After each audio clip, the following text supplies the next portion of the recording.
Buonasera a tutti, good evening and welcome to the Italian Radio Hour. Io sono Viviana and I would like to welcome back our regular listeners and also welcome any new listeners.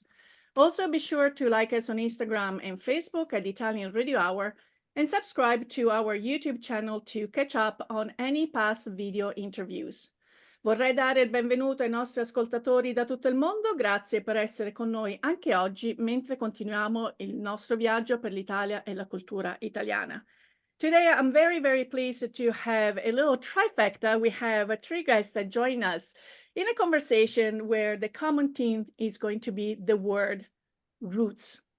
And the triggering factor of this conversation was a beautiful book that a young Italian author from Abruzzo recently released, which the title in English is Roots, but in Italian is Resto Qui, Santa Rufina in Valle Castellana d'Abruzzo, and also the people that with whom I have had conversations about how important it is to trace their roots. But hang on tight, prima pubblicità. Parli italiano? Do you want to learn, improve, or master your Italian? Istituto Mondo Italiano can help. Located in the heart of Regent Square, Mondo Italiano offers small group classes and one-on-one private tutoring in person or online to help you learn Italian in no time. Visit us online at www.istitutomondoitaliano.org. Well, let me officially introduce our guests. Again, Domenico Cornacchia, joining in from Abruzzo. Salve Domenico, buonasera. Buonasera a tutti, grazie per l'invito, è un piacere essere qui. So he's thanking us for the invitation and the possibility, the chance to be here and joining this conversation. Then still from Pittsburgh, Emily Cipriani Marchetti. Hi, Emily, great to see you again. Hi, nice to see you.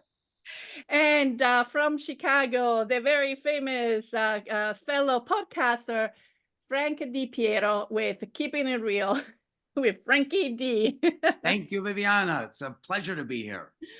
So what I was thinking is actually, as I was telling my guests, to kind of reverse engineer this conversation before we dive into Domenico's beautiful book.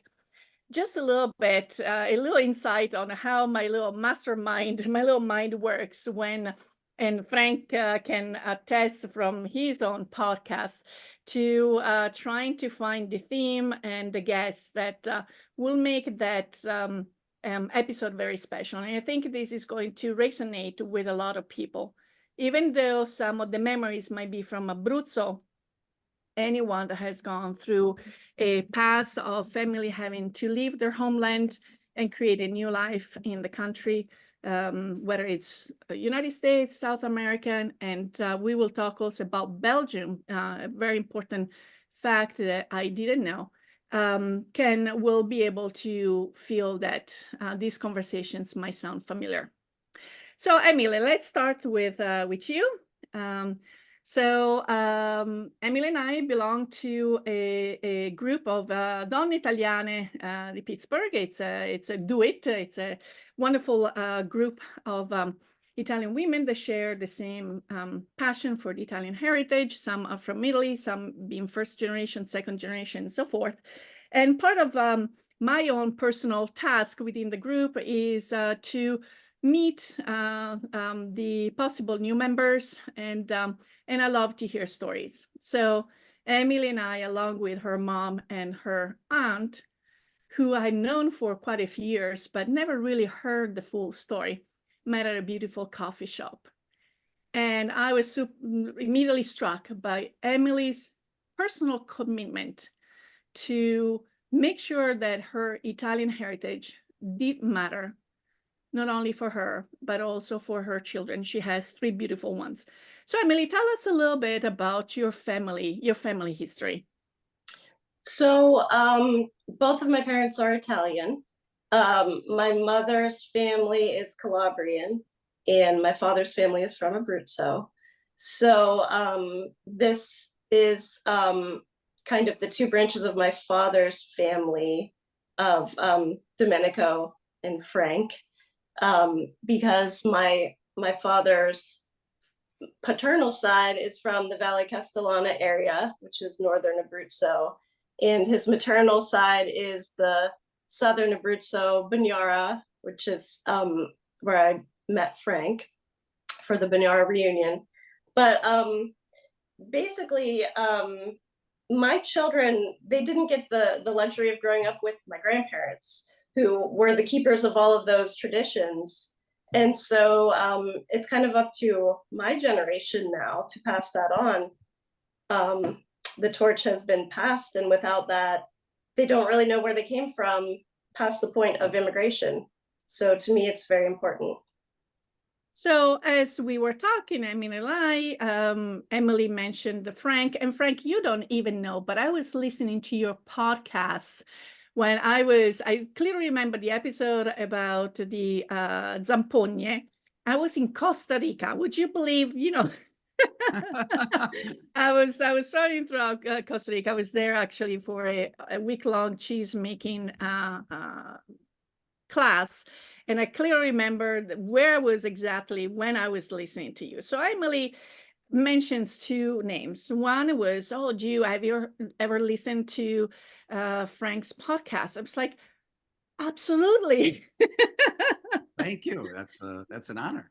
And Emily said, well, the two of you should get in touch. And which we did. And Frank, you've been very nice to have me as a guest on your podcast. And then, so let's keep it to Frank, and then we'll talk about Domenico. So Frank, for those of you who might not know about you, which is very, very unlikely, tell us a little bit about your background, your podcast, and everything that you do to maintain the Italian culture alive in the Chicago area and It's beyond. a pleasure to be here. Thank you for organizing this. And yes, I would venture to say most of my life is dedicated towards our Italian America, our Italian American people, our Italian people, our culture, and trying to keep it alive. I have been doing a podcast since 2013, Keeping It Real with Frankie D.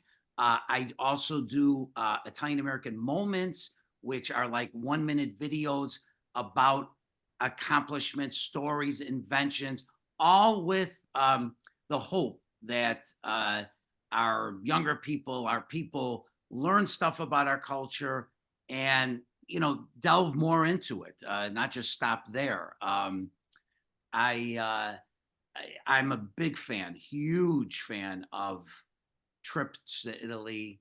That is like the greatest thing in the world. Our Italian language is important, knowing our culture. And unfortunately, in America, our culture, even with our own people, sometimes gets reduced to like two facets, and we're much more diverse than that. And it's a shame. So I'm just trying to do my part to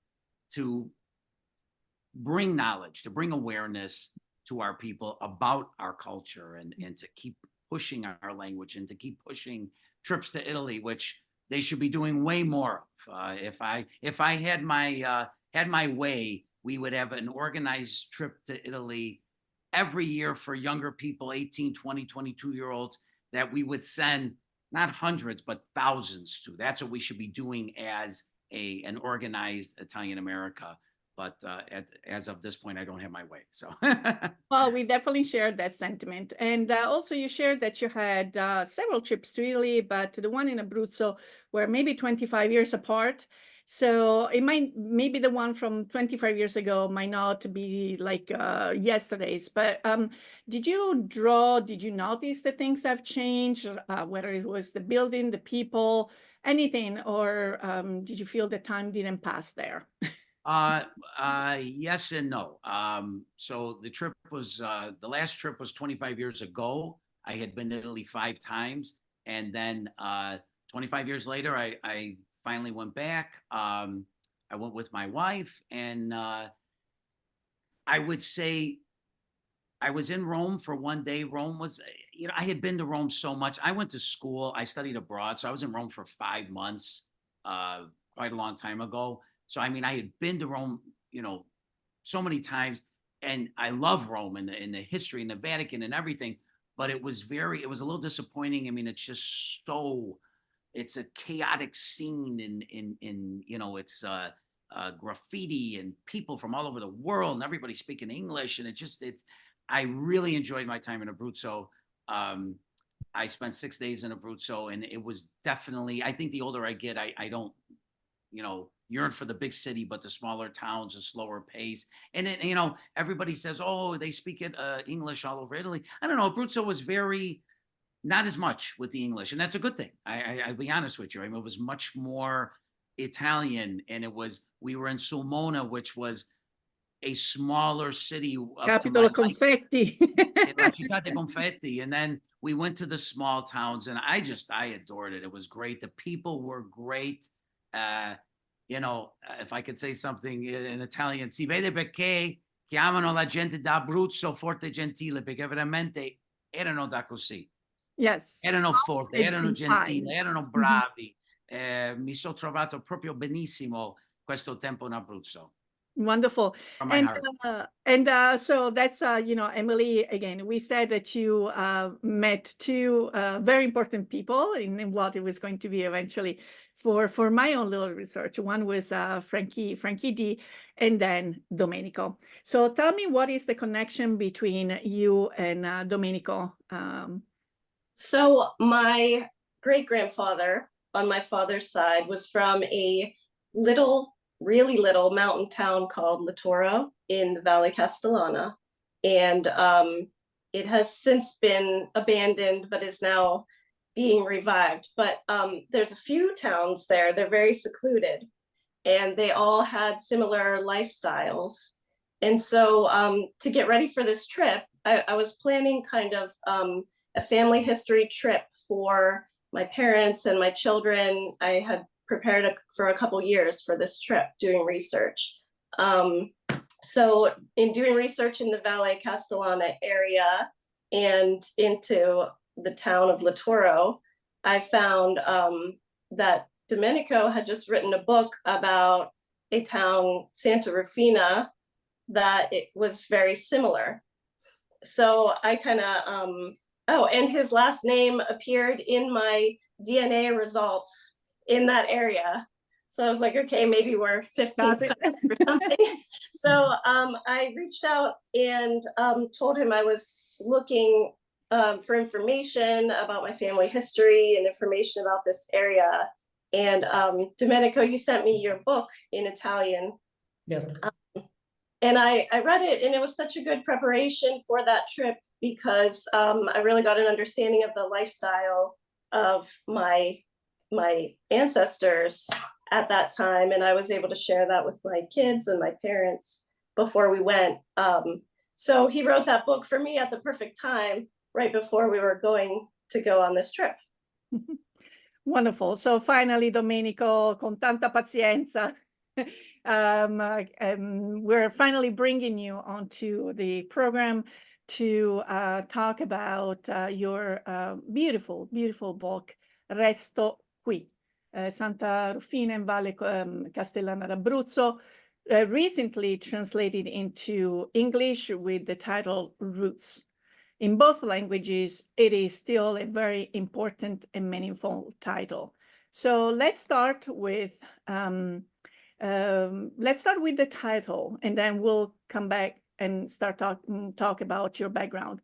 Due titoli molto importanti, sia in italiano che in inglese.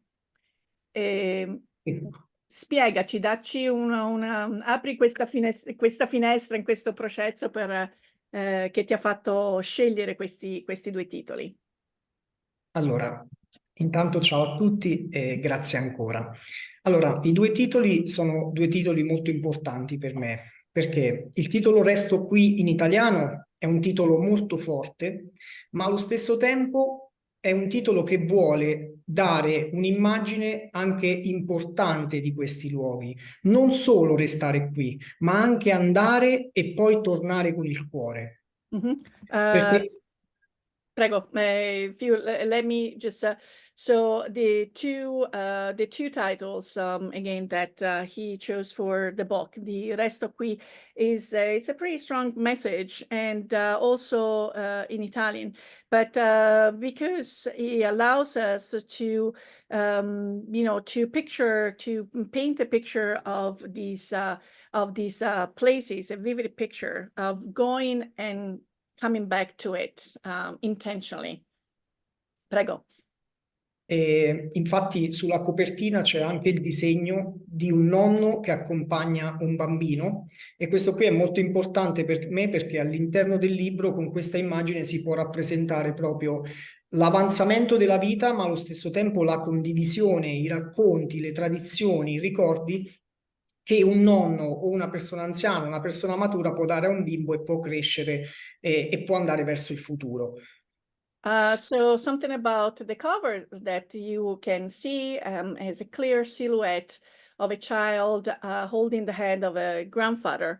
And this image is probably the connecting theme throughout the book, because it allows the older generation to actually share those memories, those recollections, those stories with, in this case, Domenico, who is going to be the ears of those stories. Prego. Esatto. E invece il titolo in inglese, Roots, è un titolo che volevo in questo caso tradotto in italiano, Radici, perché per me le radici sono fondamentali. Io, Viviana, viaggio molto, giro il mondo, però allo stesso tempo torno sempre qui, perché mi piace vivere qui, mi piace l'aria che si respira qui, il posto. E allo stesso tempo, nonostante il primo libro si chiami Resto Qui, però allo stesso tempo è anche un messaggio per dire girate il mondo, guardate, vedete, perché poi si può essere legati anche alla terra madre, anche con il pensiero, come può essere per esempio il pensiero di Frank, il pensiero di Emily o di altre persone in giro per il mondo. E Roots vuole proprio essere da collante, da collegamento con quelle persone che vivono al di fuori dell'Italia e dell'Abruzzo e di questi territori, ma hanno il cuore in queste zone. Wonderful message. So the title, the intentionally chosen title, Roots, which in Italian actually translates with the word radici, which is, again, it's roots, not I'm staying here, resto, I remain here, resto qua.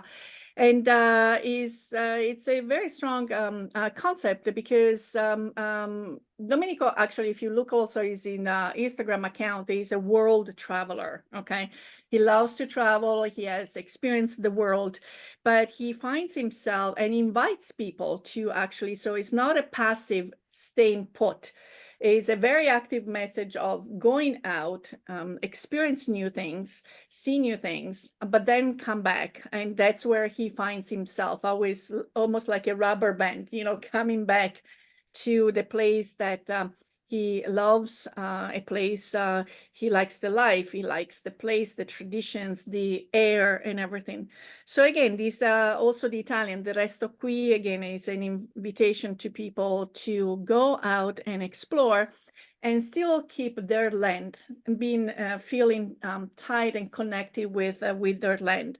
So Roots almost works like that glue, like that bridge for all those people that have, they are now living outside Abruzzo or outside Italy and still are very much connected with the place where they come from. Domenico, anche i tuoi studi riflettono un amore per la terra, per il ciclo della natura, per gli animali.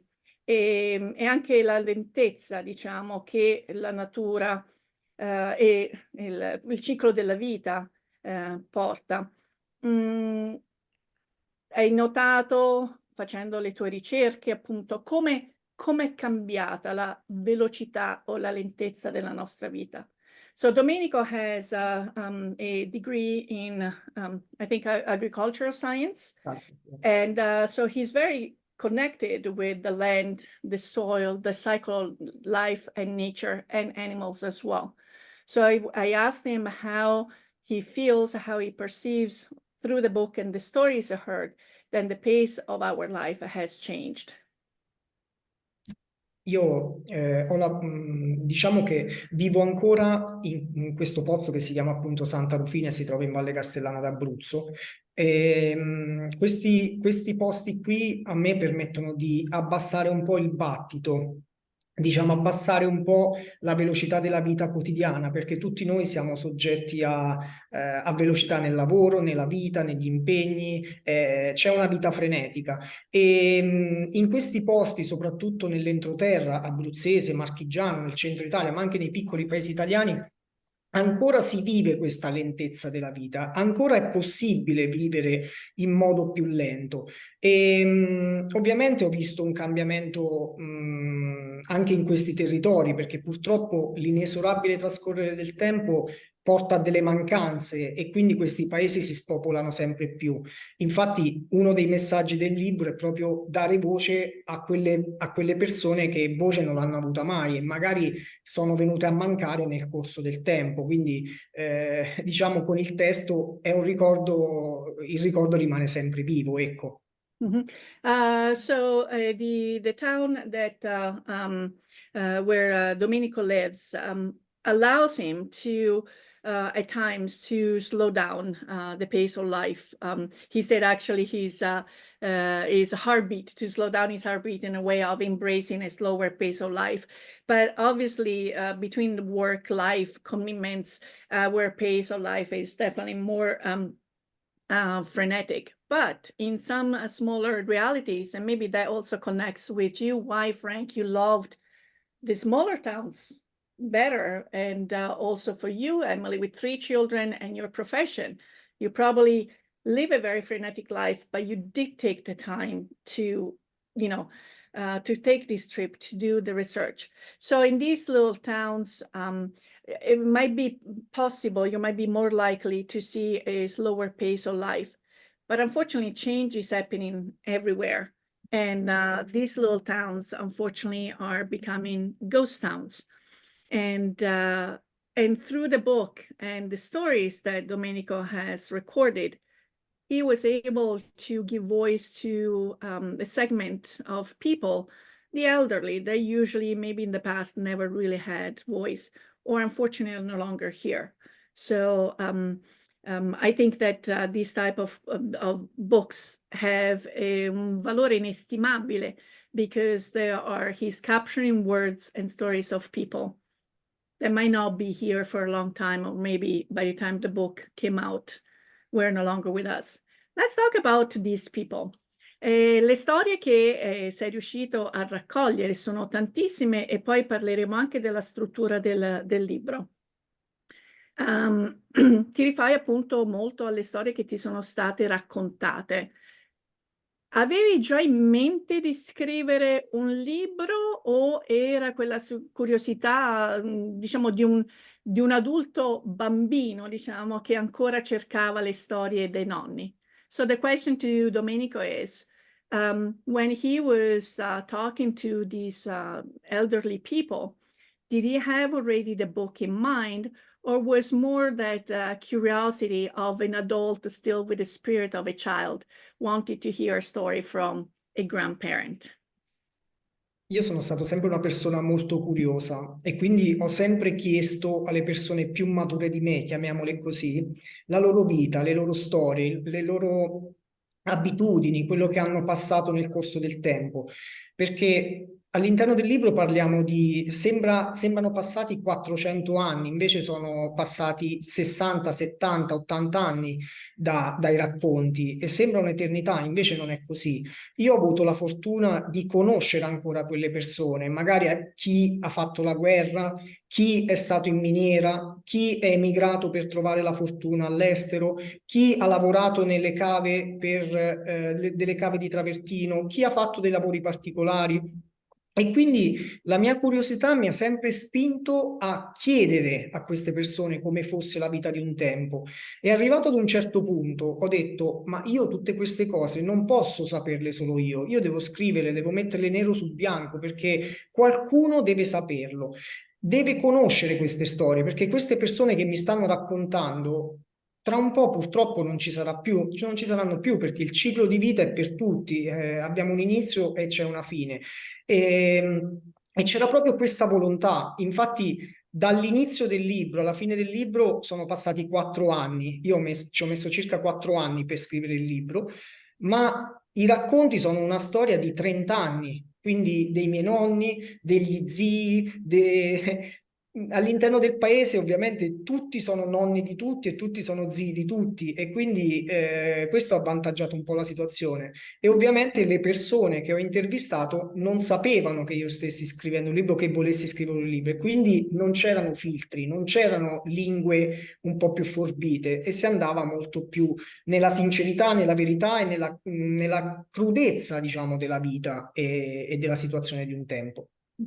Wonderful. So Domenico shared that he's always been like a little curious George, always very, very curious about life. And he would spend time actually asking people about their life, and they're sharing their stories and their memories. So he actually was accustomed to spend time. And then throughout the book, you might feel, it's like 400 years have passed. But it's actually, we're talking about 60, maybe 80 years of life that is talked about in the book with the the stories. And the people that he would get stories from, he would converse with, maybe were people that fought in World War II. Maybe there were people that work in the mine, or maybe there were people that moved overseas to look for fortune. Or maybe people that work in the travertine quarries, or had specific professions, unique professions. And so, it is, again, with great curiosity that Domenico was listening to these stories, until he got to the point that he had become the depository of so many stories that he just felt compelled. Someone has to document that. Someone has to put it in black and white, nero su bianco. People have to read about these stories. And so the whole process of putting the book together took about 4 years. And but the stories, again, featured, there's 30 years worth of recollections from the grandparents and the uncles and the elders in the village, who are everyone's grandfather. And to go back to my question, whether people were aware whether he was collecting this information with the book in mind, he didn't share that information because he got the most genuine stories at that point. He got, and we'll talk about in the book, the proverbs, the anecdotes, without any filters. It was as sincere and as truthful those stories could be. Let me get to actually the organization of the book, where we have obviously several chapters, but two main parts of the book. Actually 3 parts. The one that captures the stories of the past and the professions, and we'll talk about a few of them. And then the second part is tempi che cambiano, so how innovations have changed people's lives. And then the one is also fantastic, the modi di dire, il dizionario, because again, those proverbs are typical of the land, always capture so much wisdom. But let me ask you something about the first part, okay? The characteristics, the socioeconomic and the folklore of these areas.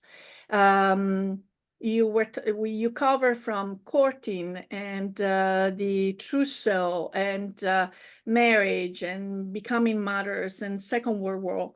And then you talk about immigration. And there is a fact that I personally didn't know, of the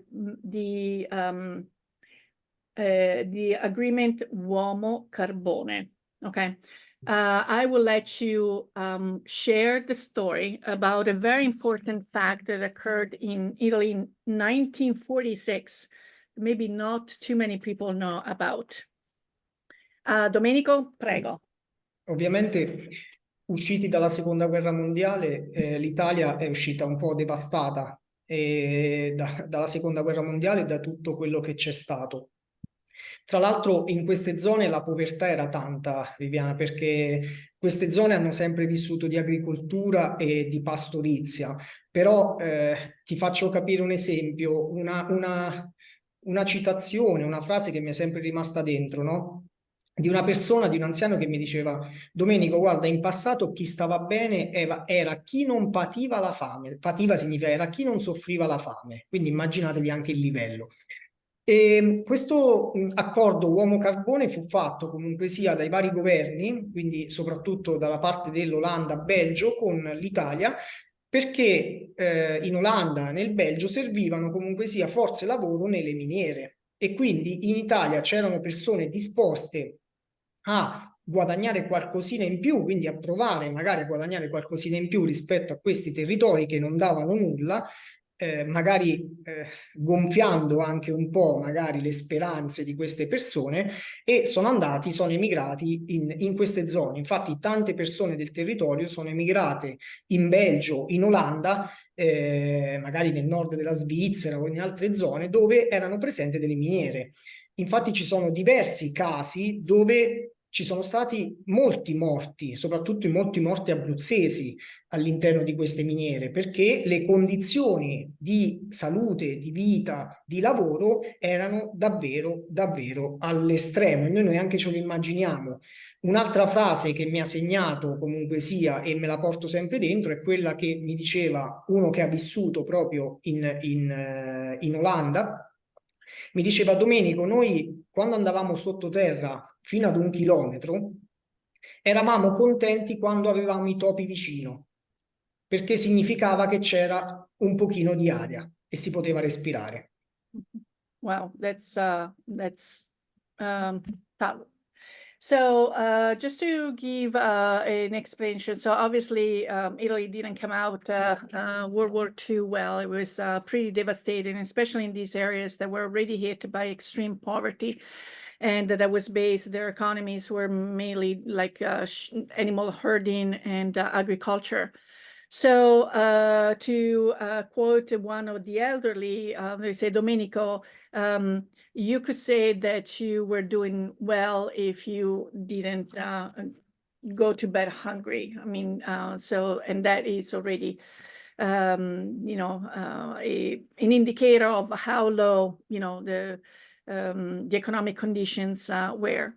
So just to dive in a little bit into what happened historically is that there was an agreement between the Prime Minister of Italy, De Gasperi, is quoting Domenico's book, along with the Belgium and the Dutch PM, to pretty much transfer, again, according to Domenico's book, 50,000 workers from Italy to Belgium in exchange of resources, in this case, coal.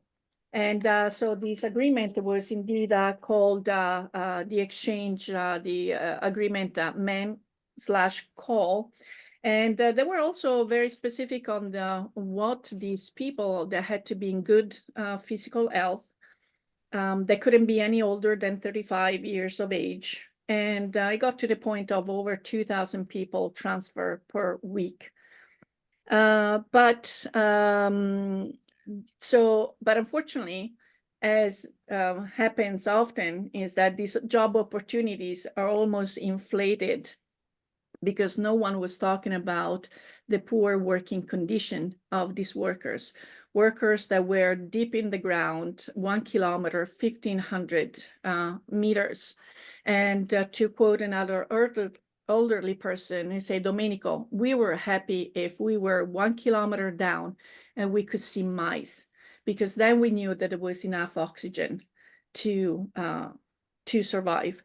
And so, Domenico, one of the side effects, there was very strong health problems la silicosi, and I think also your grandfather unfortunately suffered from that. So it was not, non era tutto rose e fiori, you know. No, This, mio nonno per esempio non è stato in miniera, però ha lavorato nelle cave di travertino. Quindi immaginatevi prima, senza protezioni, senza dispositivi di protezione individuale, senza sicurezze, sono morte tante persone all'interno delle cave di travertino, perché questa zona qui è una zona ricca di cave di travertino, mentre la zona di Emily, quella lì di Laturo, Valle Castellana, è una zona più di arenaria, quindi il fiume divide una zona di travertino e una zona di arenaria. Con il travertino puoi farci, diciamo, i blocchi, quelli che servono per gli scogli del mare oppure per farci altre strutture, altre cose, e quindi era una fonte di sussistenza.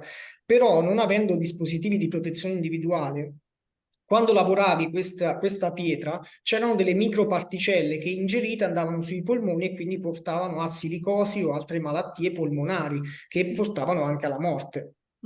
So the grandfather actually was working in the travertine quarry, and those were years where there were no safety equipment or safe conditions. And so this was indeed when people worked on these huge blocks, which were also used for building cliffs and so forth, that there is some sort of particle that when inhaled eventually lead to the development of these of silicosis. Well, let's get to the fun stuff, okay?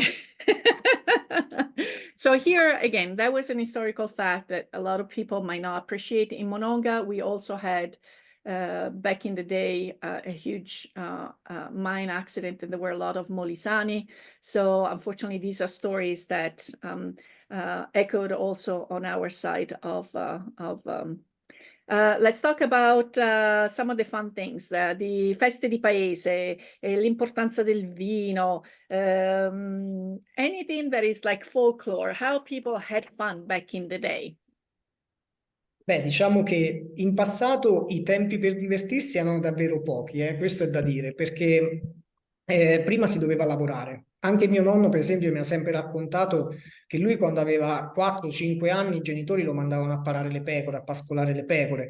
Diciamo, i giochi erano tutti quei giochi che si potevano trovare in natura, magari andare a prendere un nido di uccellini, magari giocare con gli altri bambini, magari con delle pietre, oppure divertirsi magari in una festa di paese con un semplice organetto, che è diciamo, lo strumento musicale tipico abruzzese, ma erano stornelli, quindi erano una strombazzata.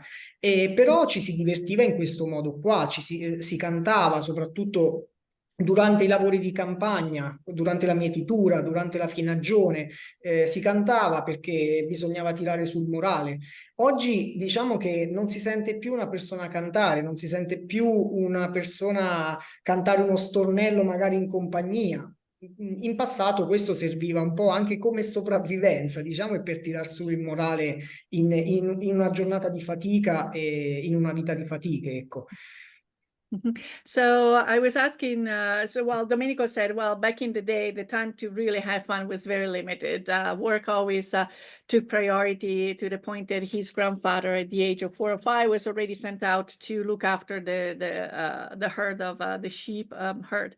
But people just were out and about, you know, just they really didn't need anything fancy. It could be just, you know, picking up a bird nest or just, you know, having fun with the other kids, you know, or when there were the village feste, holidays, you know, someone would have the organetta, which is the typical instrument of the region. People would be singing together, and that was also the harvesting and the grain fields and so forth. So it was also the music came as a coping mechanism, probably for the fatigue, the physical fatigue. Nowadays, that is something unheard of. It's not really common to hear that that music, all that company and everything that back in the day served as a way of, again, being together, but also keeping the spirit up. Poi dobbiamo dire anche questo, che parliamo di un paesino, non parliamo di una città. Quindi sono tutti paesini di montagna dove le persone per poter lavorare i terreni, per poter sopravvivere, dovevano per forza aiutarsi. Quindi iniziavano da una casa, poi andavano in un'altra, poi andavano in un'altra ancora, c'era solidarietà, c'erano comunque sia aiuti, c'erano anche litigi, ovviamente, anzi ce n'erano anche tanti, però c'era molta solidarietà ed era un aiuto, uno per la sopravvivenza, ma serviva proprio forza lavoro per poter coltivare i terreni. Prima, in passato, non c'era neanche un piccolo fazzoletto di terra che non era coltivato. Io questa cosa qui l'ho vista per esempio tramite le foto. In passato vedevi queste zone che erano tutti giardini fioriti, mentre adesso sono pieni di boschi e di rovi. Immaginatevi la vita a Laturo, per esempio, dove sono vissuti gli antenati di Emily, lì non c'era neanche la strada carrabile per arrivare. Quindi loro hanno vissuto dal 1400, perché è un paese del 1400-1500, per 400-500 anni lì, quindi di pastorizia, di lavori del terreno e altre cose. Quindi non c'erano gli alimenti che abbiamo oggi, le strumentazioni che abbiamo oggi. Quindi parliamo di territori ostili comunque, eppure ci hanno vissuto delle persone per 400-500 anni. So another thing to also that Domenico wants to emphasize is that obviously we're talking about a smaller town. We're not talking about a big metropolis. And so in order to cultivate those territories that are mountainous, you actually needed people to work together.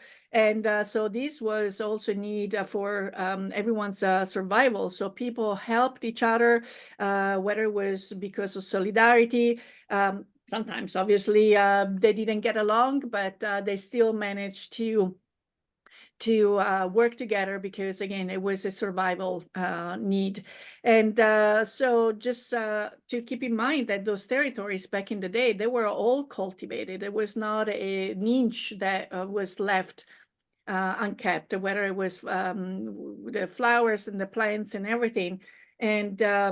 And to keep in mind that also the little village where Emily's family is from, that goes back to the 1400s. There were not even paved road, and it was a village that sustained itself on, again, animal, herding and agriculture and so forth. Before eventually we're going to talk about how times are changed, and also Emily, Frank, think about some questions and curiosity you might want to ask Domenico. I just have to share a couple of messages from our sponsors. Applying for Italian citizenship? Need documents translation? Istituto Mondo Italiano provides certified translations and assistance services. Be sure to visit us at www.istitutomondoitaliano.org and schedule your free consultation. Un caffè, per favore. My first cup of coffee sets the tone for my entire day, and I get my coffee at La Prima Espresso. La Prima has been brewing Pittsburgh's best coffee for nearly 35 years. Try any of their in-house roasted varieties of beans from all over the world at home, or come and enjoy an espresso or a cappuccino at any of their locations, where their friendly baristas and familiar faces will make you feel at home. Visit laprima.com to get La Prima Espresso coffee at your door. Okay, well, even getting coffee at the door is a major change for us, right? So, tempi che cambiano. If you Google any images of Abruzzo, you're very likely to find a picture of a woman in their costume and la conca, right? And that was also a lifestyle, not only physical labor of going and get the water, but also washing the clothes at the river, at the fountain. And there is probably also social life. That's how people, it was the Facebook of back in the day. Hey, what are you up to? What is your son? What is, maybe marriages were even created. So what were some of the things that you capture in your book, and also where does the word bucato come from, which is really nice. For a language teacher, anything that has to do with the origin of words, you got me right there, okay? So how people did react to electricity, light, washing machines. Domenico, apri il microfono? Ci sono tantissime cose che sono cambiate rispetto al secolo scorso e come dicevo prima parliamo di 60, 70, 80 anni fa, non parliamo di 400 anni fa. Io ho scoperto, Viviana, quando è arrivata per esempio la luce elettrica qui al paese, quindi con la prima notte illuminata, mi immagino le persone che fino a quel momento erano in totale buio e di colpo si illuminano queste luminarie per la prima volta. Oppure mi immagino la prima lavatrice che è entrata dentro casa quando prima si andava a lavare i panni al mese, al fiume magari una volta al mese, in mezzo dopo che le nevi scioglievano. Mi immagino quando c'era il corteggiamento di un uomo verso una donna, che non è adesso con Instagram, Facebook, WhatsApp o tutti i vari social network, ma era magari un qualcosa di molto molto difficile perché e poi lo riporto bene su un capitolo all'interno del libro. Era difficile, ma soprattutto c'erano delle regole da rispettare, non come oggi. Mi immagino la prima, diciamo, i termosifoni dentro casa. Mio nonno, quindi mio nonno che aveva, purtroppo non c'è più, ma lui era del 40 e mi ha detto: Domenico, io vivevo dentro casa, non c'avevo neanche il bagno. Noi non avevamo il bagno, non avevamo la luce, non avevamo l'acqua, eppure hanno vissuto comunque. Avevano i tetti in cannucciato. I tetti in cannucciato significa che quando pioveva, tante volte l'acqua magari entrava là dentro e la raccoglievi con la bacinella. Ovviamente non si può e non si devono tornare a quei tempi, però quei tempi lì ci devono insegnare qualcosa, perché ci sono persone che hanno veramente sofferto e hanno fatto tanto per garantirci quello che abbiamo oggi noi. Mm-hmm. So, yes, so, obviously so many things have changed since progress has made its appearance in the life of these people. And again, we're talking about 60, 70, 80 years of age when, of time span. In the stories, we're not talking about back in 400 years ago, but Domenico can just imagine what it might have felt like when electricity was finally connected to the town, a town where people were used to just move a kind of candlelight, or in the dark all of a sudden seeing, the street poles lighting up, or maybe the first time that this square box, like a washing machine, made its appearance, where before maybe you went to the river, the once a month and did all the washing, or also the courting, which nowadays, you see Instagram, Facebook, we're all part of people. There were rules. It was difficult. You just didn't, go ahead and approach someone. There were some rules to follow. Domenico can also imagine what life could have been before people got heating systems in their homes. And he talks about his father, who was from the 1940s, when he was saying that he grew up when there was not a bathroom inside the house. And in Pittsburgh, I think it's called the hot house, or the outer house. I don't know, it has a unique name. And there was no electricity, there was no water, and or there were leaks in the roof, so that if it rained, you actually didn't waste that water. You had some sort of basin to collect that water. But the one thing that I like about Domenico is that he's very sensitive about what it was the past, and he talks about it in an informative way, but not in this nostalgic way, in a way that we need to know our past. And I think that's also the philosophy in the book, to look forward. And I think also, Frank, you shared that sentiment of people digging up their past to understand who they are, where they came from, and then project them in the 21st century. That one last question before we open up to any comments from Emily and Frank.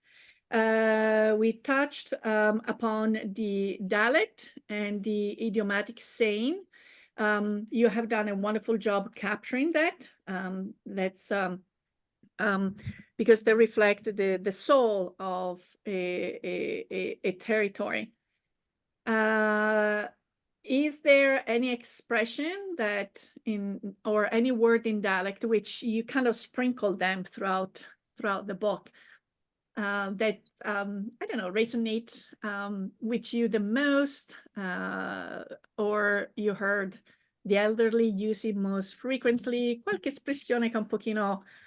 Ma diciamo che all'interno del libro appunto sono riportati sia detti che proverbi che vocabolari e questo qui, Viviana, si può immaginare un po' come un vocabolario di tutto l'Abruzzo, solo che ogni 10-15 chilometri, quando cambia paese, cambia proprio la desinenza, proprio cambia la parola, cambia l'accento, cambia, però il significato è quello, quindi o un accento diverso, una cosa diversa, ma ci sono diverse parole che mi sono rimaste impresse, soprattutto quelle che non esistono, Viviana. Tipo, per esempio, te lo dico in dialetto, c'era un'anziana del posto che diceva, te lo dico in dialetto e poi in italiano, dice, a quelle gli è pigliato un fax. Significa, a quello gli è preso un fax, ma il fax non esiste, era l'infarto, capito? Quindi mi faceva sempre ridere questa cosa qua. Oppure da noi si dice, in questo libro qui non ce l'ho messi, ma magari nel prossimo li inserisco, noi qui li chiamiamo i votra. I votra sono tutte quelle espressioni folcloristiche, per esempio, che tu pozza cascata le scale, che tu pozza fa, capito? Tutte queste situazioni qua che vanno a riempire la frase. Quindi tu immaginati io che vado ad intervistare questa persona dove una parola non esiste, una parola magari me la dice in modo diverso, una parola in dialetto, allora io ho cercato un po' di prenderle e farci dei capitoli. So actually it's and that's when we start to hear a little bit of your Abruzzese. You obviously speak beautifully, but when you go into these idiomatic expressions, you cannot but use the right intonation. So as I said, there is a collection of these expressions, and I was asking Domenico if there was any that he was, found it either more peculiar or just kind of resonated with him the most. And he said that the collection of these expressions, they're probably truthful to the whole region. Obviously, from town to town, from 10 kilometers to another, you might see the accent being different, or maybe the ending vowel to be a little different. But he was actually mentioning of an older lady that used a word that in English actually does make sense, fax. But I think she was talking about someone either he got a stroke, a heart attack, but she used the word fax, which didn't, the word in Italian is infarto, somehow made up. And then so he, trying to picture Domenico interviewing all these elderly people between the dialect expressions, words that don't exist anymore. So he made his best attempt to collect all of that. Devo dire, Domenico, hai fatto un lavoro fenomenale. Le storie si seguono, il libro si segue molto facilmente e ci permette di essere con te e con queste persone che che sono stati portatori delle storie originali, ci fanno immedesimare in quello che era la vita e appunto con grande entusiasmo, grande stimolo per andare avanti con quei tuoi occhi da viaggiatore che ti ha portato poi anche a scrivere un altro bel libro. So Domenico, the work that you have put in the book, I'm personally very appreciative, because through your ears and the stories that were told to you, you are really able to take us in those times. The book really goes very nicely, but also not with just the nostalgia, but the optimism, and with the eyes of an explorer and world traveler as you are, who brought you also to write another beautiful book with a wonderful cover where you can see the eyes of a horse, which is the dear animal to you. And I wonder what that horse is looking at. And it's looking at life, it's looking at poetry, it's looking at many different sentiments.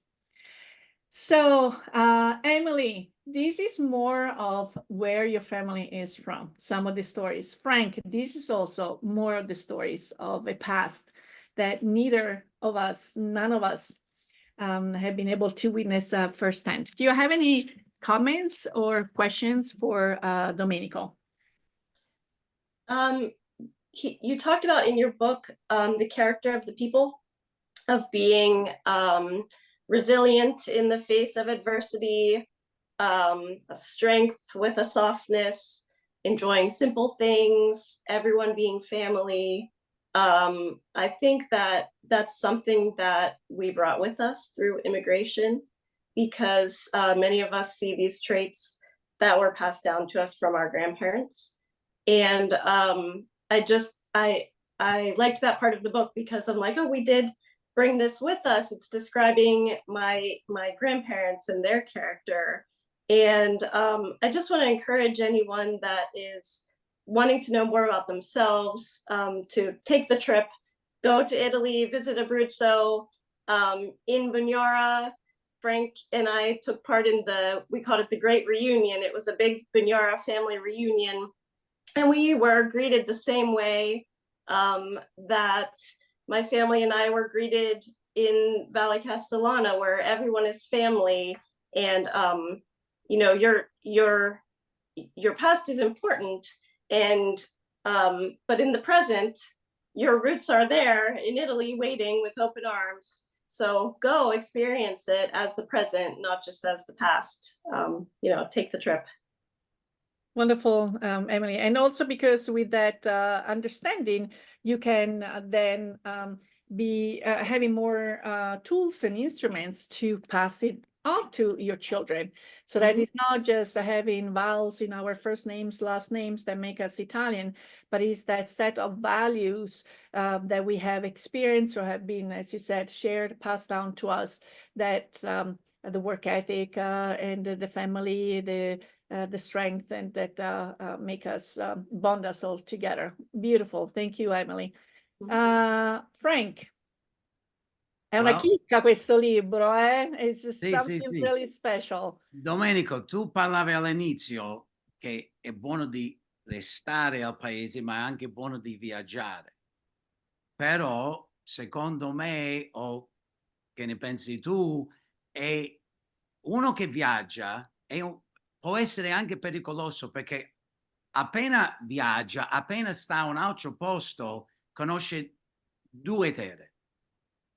Appena conosci due terre, sei separata, sei confuso, c'è il cuore a una terra, c'è il cuore a un'altra terra, e può essere una vita, non lo so, magari non tranquilla.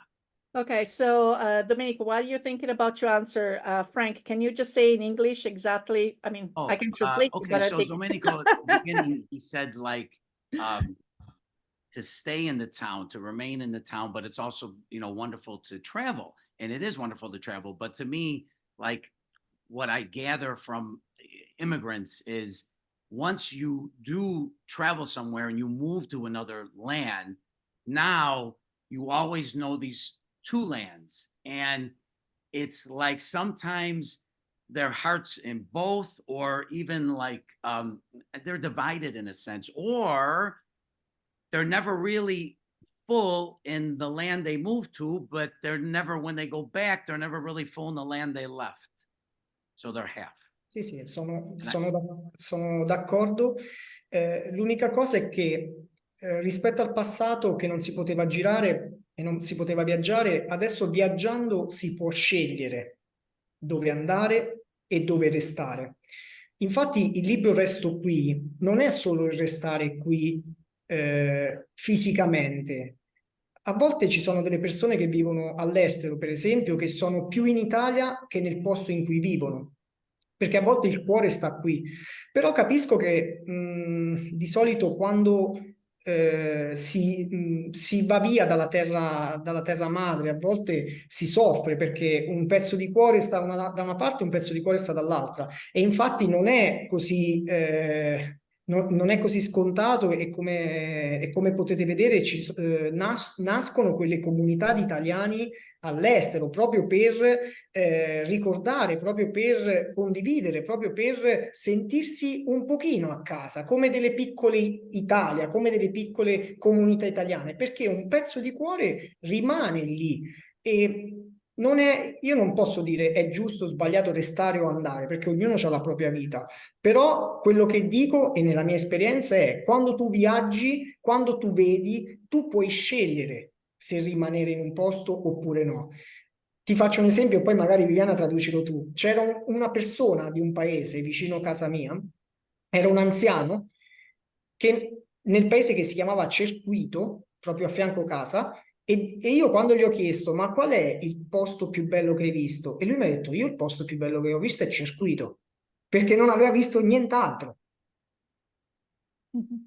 E quindi E alle volte, sì. questa So cosa qui mi ha fatto ragionare. Dico, prima non si poteva viaggiare, prima non si poteva vedere, prima non potevi andare in America, in Australia, in Giappone, in Africa, in Europa per capire che cosa tu potessi trovare in quelle zone e magari se ti piace, se ti piaceva rimanere lì, se poteva essere una zona dove potevi fare famiglia, potevi stare. Oggi lo puoi scegliere. So just to share Domenico's thoughts. So he's somehow in agreement with Frank, but the one thing that has changed in comparison to the past is that now we can choose. We can, when we decide to travel, we can choose where to go, how long to stay, and the modality. Back in the day, that didn't happen. I mean, if people didn't come and have a vacation in America, it was definitely associated with you moved to that one country. So when you leave your home country or the place that is dear to you, it's not just a physical thing. So the resto qui is not just a physical body, because sometimes there are people working and living abroad that actually go back and return to their home country very frequently. And again, this is also why people that live overseas might create communities of like-minded individuals, in this case, Italian groups, so that whenever you're living overseas, you can find a little piece of your country, of your home, of your culture, and then. So Domenico is not saying what is right or it's wrong, but just the fact that now we can choose. So choice it's a big element.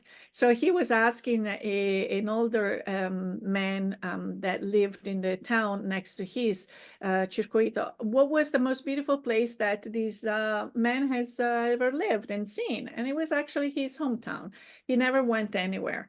And then again, maybe he never had the option to, and so that made again Domenico reflect about the fact that back in the day you didn't have the ability to travel as much as we do, and explore whether another place could be a place where you would want to settle, raise a family, or feeling comfortable. So Frank, you had a follow-up comment, I think. No, delle volte l'ignoranza è bella. Ok, quello che non sa non manca. È vero o no, Domenico? So Frank is saying that sometimes ignorance is bliss, because if you don't know what you're missing, you're not, you don't know. So, Domenico. Ma io penso che, diciamo, oggi come oggi abbiamo tutto il benessere per poter vivere una vita davvero molto bella e poter scegliere, cosa che dicevo anche prima. Nel libro parto dal secolo scorso, dagli anni 40, dagli anni 50, perché purtroppo non ho avuto persone che mi hanno raccontato delle storie prima, però vi dico questo, all'inizio degli anni 900, nel 1900, 1910, così, il tasso di analfabetizzazione in questi posti era del 90-95%, e quindi immaginatevi comunque sia...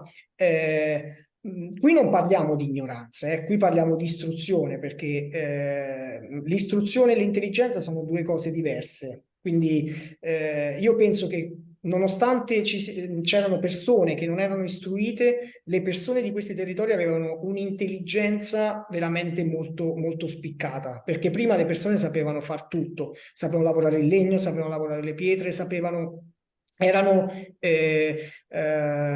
diciamo, sapevano delle stelle, sapevano del clima, sapevano di tutto perché dovevano sopravvivere. E quindi diciamo che l'ignoranza c'era come c'è adesso, però c'erano anche tante tante cose. No, ma quando dico ignoranza Yeah, non hold on, hold on. dico che non Okay. erano intelligenti. No, no, L'ignoranza nel non senso quella che sapere. non sa, Uh-huh. Ok, Yeah. che non Okay. conosci, che non Okay. conosci. quella che non conosci. Hold Ok. on. Yes, let me catch up our listeners with Domenico's thought. So, as I said to Frank, in that case, ignorance can be a bliss. You know, Domenico is, you know, in his book, he talks about starting from the 40s and the 50s, because unfortunately he didn't have sources to go for earlier stories. But at the beginning of the century, you know, we're talking about 1910, the analphabetism rate in Italy was skyrocketing, 95%. But here, you know, the inability to read and write, that didn't mean that people were didn't have any knowledge. Actually, people those times had either bigger knowledge than what we do, because they have to know about the climate, and then I had to know about the land, and I had to know about everything in order to survive. So there was some ignorance, but again, we're not talking about necessarily lack of knowledge, but the lack of maybe reading and write. I personally, if I were to share my 2 cents, you know, I came to the US to stay for 5 months, the famous $100 bet. And this past December, I celebrated my 30th anniversary since I first landed at Pittsburgh Airport. And, you know, my husband is not from the United States either. And our experiences and are completely different, and our acceptance of being here or being back in Europe, and the same with many others. You do feel that when you're back in Italy, you're the Americana, and when you're here, you're the Italiana. So almost non c'è più né carne né pesce. But actually, in my opinion, you're not one and the other anymore. You're both, and you are enriched because of that. Example is, for instance, my line of business, whether Istituto Mondo Italiano or the podcast. If I only stayed in Italy, I would never have been so fortunate to dive in and have the guests that I had, done the research and the studies that I have had, that makes me appreciate my Italianness, and me Italian living overseas even more. So Frank, I understand that you have that people might feel that you lost some and the other, you're no longer a whole. But I think mine is a whole to the nth power. But that's my own choice. You know, it depends what you do with that. Right, right. So I mean, you could say like, it's like the people that left Italy and they came to America, they're lucky because they got to learn this new world. But they might also be, maybe in a small sense, unlucky because of they what they left behind. And Yeah. no, and like you said, once you go back, it's never the same. When you leave that town, you're, you know, if you left for a year, you come back, you're the Americana. Okay? Let alone, you know, 10 years, 50 years, 100 years. You know what I mean? So it's, you know, I feel bad for them. It's a difficult thing. But one thing I was going to say,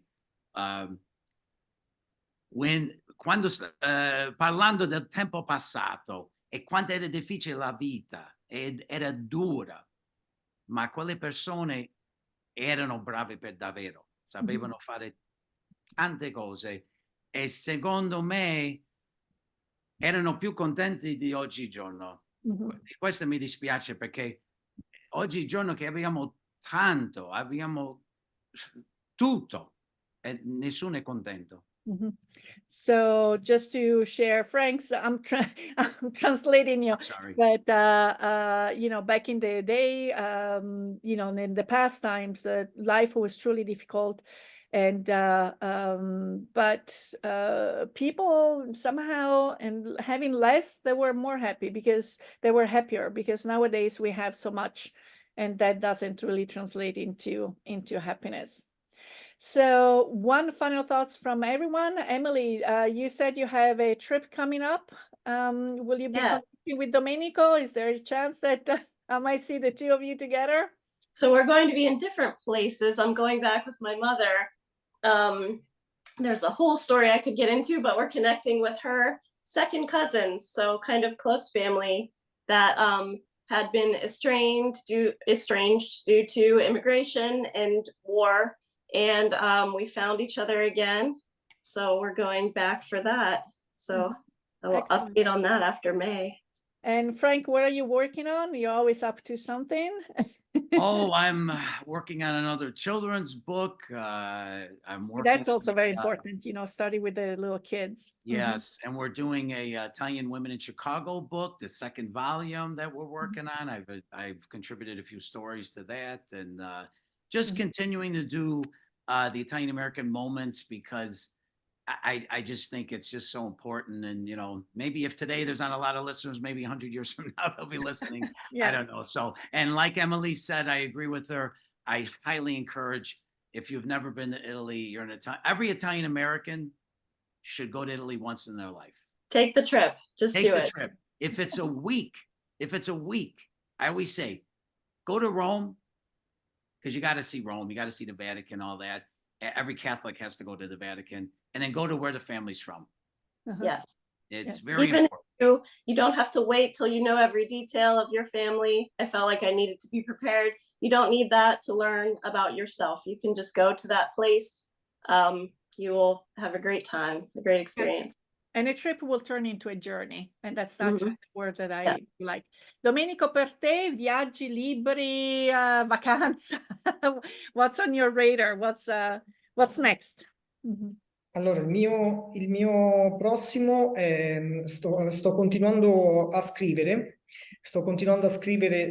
memorie, racconti e cronache del territorio, perché come ti dicevo, il tempo fa mancare le persone, quindi per me è una corsa contro il tempo per cercare di rintracciare più cose possibili tra foto, storie, foto antiche. Infatti vorrei mandare anche un messaggio magari a tutte quelle persone che vivono fuori Italia, ma magari che hanno dei documenti, che hanno delle foto in bianco e nero, delle storie di questi territori. Io sono sempre ben accetto per parlarne. E poi continuerò a scrivere comunque sia anche la parte poetica e quello che mi viene in mente, magari fiabe o altre cose, e soprattutto viaggiare. Io, Viviana, ti volevo chiedere un'altra cosa. Ho tralasciato una cosa sul libro che ci tengo particolarmente, che è il ruolo delle donne nel passato, perché mai nessuno ne parla, ma soprattutto in queste zone le donne hanno portato avanti tantissime famiglie. Durante l'emigrazione, durante i lavori in campagna, durante tutto ciò che ha fatto parte di questi territori, la donna è stata sempre in secondo piano, ma in realtà è stata sempre la colonna portante delle famiglie di questi territori. E questo il libro vuole esserne anche una testimonianza. Thank you for bringing that up. So as far as what Domenico is, what's next in Domenico's writing, continue to document the stories of the territory, more memoir, and it's kind of a challenge because, again, time is of essence, because some of the resources, the primary resources, might not be there for too long. And so collecting pictures, antique pictures, black and white. And also he asks any of you who are listening anywhere in the world, if you have anything that, documents your family story or the territory, he would definitely love to see the material. He will continue to work on his poetry, maybe some children's tales. But one thing and continue to travel. But one thing that he really wanted to point out that didn't come out in today's conversation was how the book addresses the role of women. women of the past, women of this territory, because they might have taken like a secondary role, so to speak, but they were actually the pillars that continue to bring families and forward. So it's really, really important to also, while reading the book, to see how he documents how important the women were at that time, even if maybe the microphone was not turned to them. Well, carissimi, unfortunately, our time together is up. Il Big Ben ha detto stop. It's time for us to say arrivederci e alla prossima. We want to thank you for tuning in into the program. If you have any questions or comments, or if you have any topic you would like us to address, please contact us at theitalianradiohour@gmail.com. We would love to hear from you. And remember, if you or any of your family and friends have missed a prior episode or would like to listen to this episode again, subscribe to the Italian Radio Hour on YouTube or where you catch your favorite podcasts. I'd like to thank all my guests for all their contribution, and Emily Cipriani Marchetti, Frankie D, Piero, Domenico Cornacchia for this beautiful conversation about our roots. And our sponsor is Istituto Mondo Italiano and La Prima Espresso. Until next time, alla prossima. Ciao, ciao.